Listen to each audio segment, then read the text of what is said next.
10 lakh crore rupees, that is how much we need to spend to bridge the social inequity in India. While a bulk of the spending on social sector schemes will have to continue to come in from the government, that is the government's job and its responsibility, a lot of us need to do our bit as well. CSR initiatives, philanthropy and small contributions from the general public will alleviate some of this inequity. I want to bring your attention to philanthropy specifically because India's rich are not giving enough. According to a Bain & Company report, India's uber rich will have to increase their donations by 8 times to match their UK and Chinese counterparts and by 13 times to give more than the millionaires and billionaires in the US. Worryingly, the report shows that philanthropic contributions have only grown at an annual rate of a paltry 6% from 16,000 crores in FY15 to 22,000 crores in FY21. But there is a silver lining. India's new age entrepreneurs who've come to gather great wealth in recent times are donating and doing so more generously. The Bain report says tech founders constituted about 8% of the total ultra high net worth individual wealth. They contributed to 35% of the total donations in FY21. And there seems to be scope to do much more. The IIFL Wealth Hurun India 40 and Under Self-Made Rich List 2022, released just yesterday, saw 14 new entrants, all of whom are startup founders. The cumulative wealth of the entrants in the list has increased by 11% in comparison to last year, currently standing at 1,84,000 crore rupees. A reflection of this trend can be seen in the Young India Philanthropic Pledge. It's an initiative for Indians below the age of 45 with a net worth of over 1,000 crore rupees to publicly pledge 25% or more of their wealth to philanthropy. As part of its first project, YIPP has joined hands with the Bill and Melinda Gates Foundation to provide a funding of 50 crore rupees over a period of 3 years with the aim of modernizing government schools in rural Karnataka. The Young India Philanthropic Pledge is an example of shovel-ready and fully designed vehicles for giving that Bain suggests in its solutions to help India's rich give more. Hello and welcome to Young Turks, India's longest-running show on startups and entrepreneurship. I'm Shireen Bhan, and joining me on the show today to talk about the pledge is Nikhil Kamath, the co-founder of Zerodha and True Beacon. He also tops the IIFL Wealth Hurun India 40 and Under Self-Made Rich List for 2022. Also with us, Prakash, co-founder and partner at Accel India, Amitabh Shah, the founder of Yuva Unstoppable, and Arnav Kapur, the lead philanthropic partnerships in India and South Asia at the Bill and Melinda Gates Foundation. Gentlemen, appreciate you joining us here on the program. Nikhil Kamath, let me start by talking to you because you've topped that list. This takes me back to a conversation that I had with one of India's original startup founders, N.R. Narayanamurthy, and he said that he wishes or he hoped that there was more focus given to a respectability index or a credibility index as opposed to a rich list. So, Nikhil, as someone who's topped the rich list, I want to understand from you what you make of being there to start with. And on the pledge itself, what made you want to sign up for this? Yeah, so Shireen, firstly, it's virtual money, right? I mean, I think most people have to come to terms with the fact that valuations are extrapolated based on income of today and, probably like kind of considering what the future might be. I don't think that's real money. I don't think we pay too much attention to valuations and lists like this. The reason we started YIPP along with Prashant, Amitabh and a bunch of other friends from Bangalore is we recognize how lucky many of us have been by virtue of being in Bangalore, by virtue of having an ecosystem where companies like us could thrive. Often, people take credit for the success they've had in their lives, but we were cognizant to the fact that there were many moving factors which worked out for us. We had a bull run in India for the last 10, 15, 20 years. All of this has come together to allow us to, flourish in our own way in whichever industry we might be a part of. Education, we believe, together as a group, is the one criteria that takes away the divide between people who have gotten lucky and people who haven't. And for the underprivileged of today or people who have not had access to what the affluent might have had, we felt for the very first project, the right way to go about it might be to improve government colleges, improve educations and institutions where access is provided to all. Hence, we started this project, and I think we conceived this maybe about a year and a half or 2 years ago, and we've been very lucky to have found the Bill and Melinda Gates Foundation, Arnav is here today. They came along and they kind of aided us in this project, and they've kind of like also supported us in the future projects that YIPP is coming out with. But all in all, we're really kicked that this project has finally taken off. And I feel it will make a significant impact to those 200 or 300 schools that we're trying to change.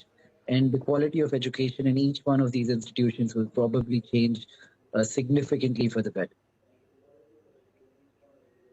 Well, that's good to hear, Nikhil. And yes, I think access to good quality education can be, to a large extent, at least an equalizer, help bridge the wide gap that we see between those who have access to education and those who don't. But Arnav, I want to understand from you, the learnings of what you bring to the table from the Bill and Melinda Gates Foundation, from the Giving Pledge that now, of course, has people signing up from around the world for years now, and how you intend to take that forward as part of what YIPP is trying to do. The Young India Philanthropic Pledge coming up together, could play a critical role in the large-scale philanthropy in India, which we look at.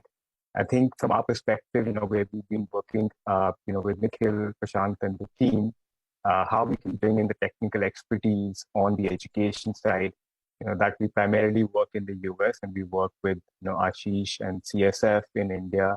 How can we focus on systems change? How can we look at improving outcomes, focusing on foundational learning and numeracy, primarily focusing, on the ages of between 3 to 8, which is a large, important area, and also the new education policy, which the government has come up with it looks at.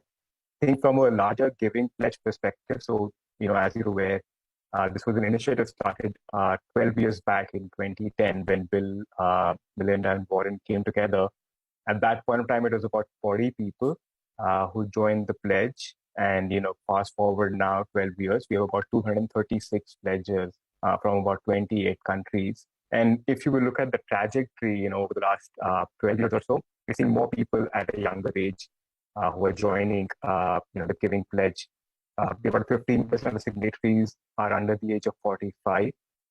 Some examples, would be Mark Zuckerberg, Brian Chesky, Melanie Perkins from Canva. So it's very broad-based, very global in that sense. So, very enthused about YIPP and the potential that it could have, for the large-scale philanthropy and improving the various social and development outcomes in the country. Well, Arnav, thanks very much for giving us the global context as well. And I want to take this conversation now to Prashant. Prashant, as Nikhil pointed out, it's been about a year and a half in the making of getting people to sign up for the YIPP, take the pledge. But what was that conversation like when you got together to try and mobilize support, to try and mobilize this group? Take me through the conversations that happened. What were some of the concerns, if any? Did people have concerns about the fact that will we really be able to make an impact? Or did they want to understand how this money was going to be used, what it would be, what it would mean for the ecosystem? Take me through those initial conversations and how it got started. Shareen, thank you for bringing focus on this really important topic of people starting early in their giving journey. So I think being in Bangalore, we've been fortunate that we have a lot of role models of people like Nandan who started maybe slightly later in their career in terms of active philanthropy. So really the conversation started with me and Nikhil saying, this generation is experiencing so much of wealth and the ability to have that little bit of that disposable income to disposable wealth to give away. So we said, how do we catalyze this? And again, we've been very fortunate that somebody like Nikhil, a self-made billionaire, happened to be in Bangalore.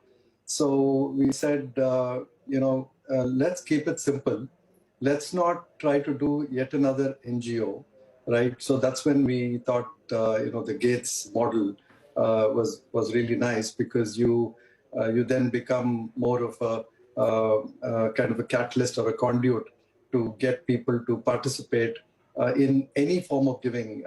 So we really said it has to be sector agnostic, right? So we're starting with education, but tomorrow we could add environment, we could add something in health and so on. So we said we'll keep it kind of flexible, and people can continue to have their own passion or their own area of focus, and we will find the right kind of projects to be able to do it.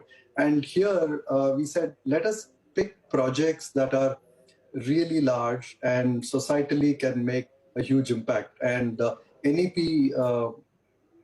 is something that everybody was talking about.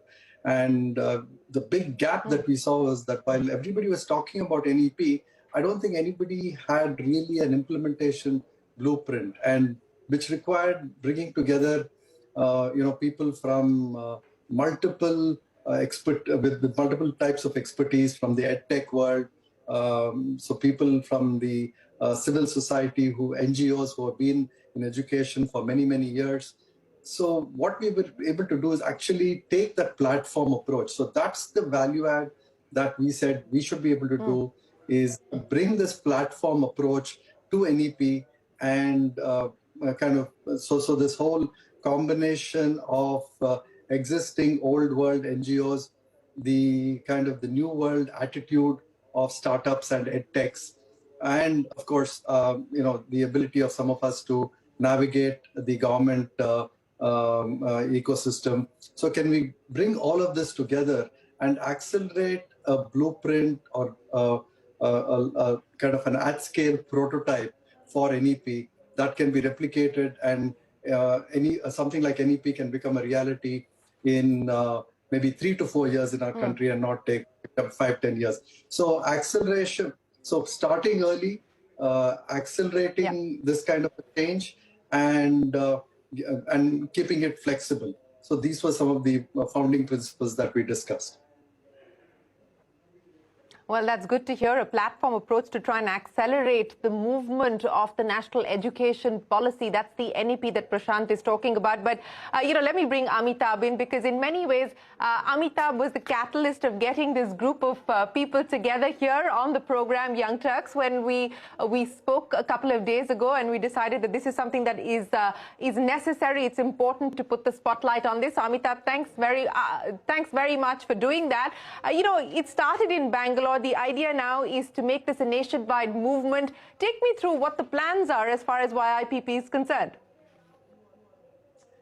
First of all, thank you, Shireen, for throwing light on this very, very important topic. And, I think the time is right for Yuva across India to start a giving revolution. And we are seeing that in terms of time, talent, or resources. There's so many people who are volunteering to teach math, science, dance, music, English, in many, many schools. We see tons and tons of social activism happening, led by young people across the country. I think I want to share a small story about this girl, Samiksha Dube from Bihar. She's a second-year BCom student. Her father passed away about 8 years ago. Her younger sister, unfortunately, has to go on dialysis. Her younger brother is in 11th grade and wants to become a doctor. Her mom works in 4 different households right now to make ends meet. And Samiksha was one of our scholarship students at Yuva Unstoppable. And I asked her, how do you stay positive? How do you stay upbeat? And she said that I teach 3 girls in my neighborhood at least 6 hours a week, maths and science, because that is some way I can contribute. That makes me feel good about myself. That gives me confidence. And I thought, if someone like Samiksha can contribute so much, given the background she has, India is shining with unicorns. India is shining with exceptional investors like Prashant, Prakash. We've got the wisdom to draw from Gates Foundation. Why can't we mobilize young people, not just in Bangalore, but across the country, who have done well? And not just people who have done well themselves, but also people who have inherited wealth. So we have people like Ravi Pai from Century Group, who's a part of this, who's very, very keen on giving back. And what I've realized is that when you make giving back something cool to do, what Nikhil, Sujit Kumar of Udan and a lot of us are trying to do, people join hands. And if there is a sustainable, measurable impact that they see, I think it becomes a lot easier. So soon, Shireen, and you are also quite young. We would love to have you as a part of the YIPP team in some way to mobilize more young people to give back. We definitely see this spreading to Bombay, Delhi, Ahmedabad. Unfortunately, the net worth threshold I won't ever meet, Amitabh. Well, we are going to induct people from all walks of life who care, who are compassionate, and believe in building a stronger India. And you definitely qualify there. We all bring in different skills. I am from the NGO sector, so I'm a part of it. So why not?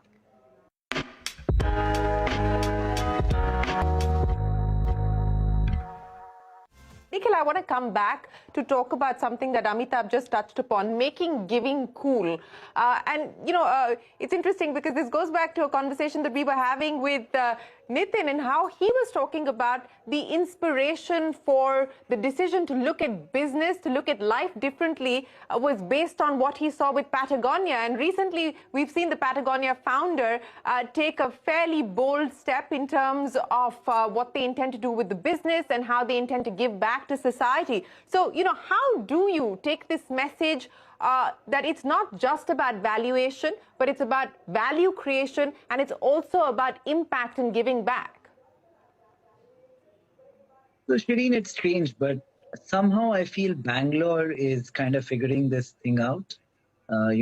My friend circle in Bangalore, for example, be it Prashant or Amitabh or the bunch of people who hang out together, society has come to a point today that if you're driving a fancy gas guzzling car, people no longer look at you in that group and they think that, it's such a nice car. People are like, what is wrong with this guy and why is he doing that?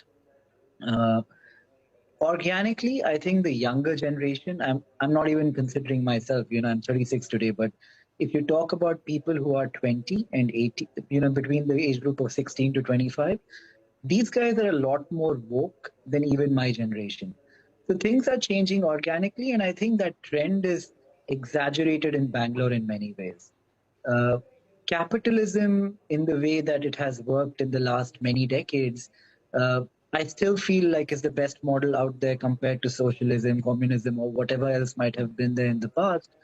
But for capitalism to truly work going forward, it would probably have to kind of modify into some kind of benevolent capitalism where there is a lot more distribution happening at the top. And I think people have to understand that, and people have to become cognizant to that. Even if we are able to get people to the point where Bangalore is today in other cities in India, as a first step, I think is a big challenge, but B, I think the impact will be tremendous. We have to change the narrative of hoarding wealth or one person having a lot of wealth is cool, to kind of being a part of the community and contributing and trying to make a change, to making that cool. And I think not just in India, internationally even, like we have Arnav from the Bill and Melinda Gates Foundation. I think he's testament to that.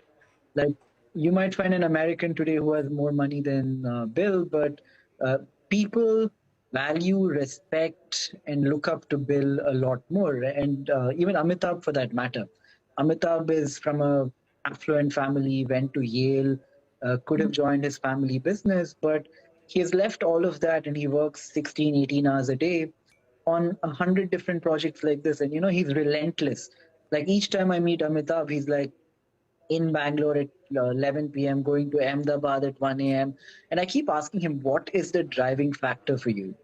But his need to make a change and to, create impact in any way possible is extremely inspiring. And I think the more stories like this get told, the more the youngsters will, pick this up. And it's not about the quantum of money one gives. I think one could easily argue that people like us who have gotten lucky and have been blessed, it's easier for us to give a larger chunk of money than for somebody who's just starting off or who has not gotten as lucky to give one fraction of that money.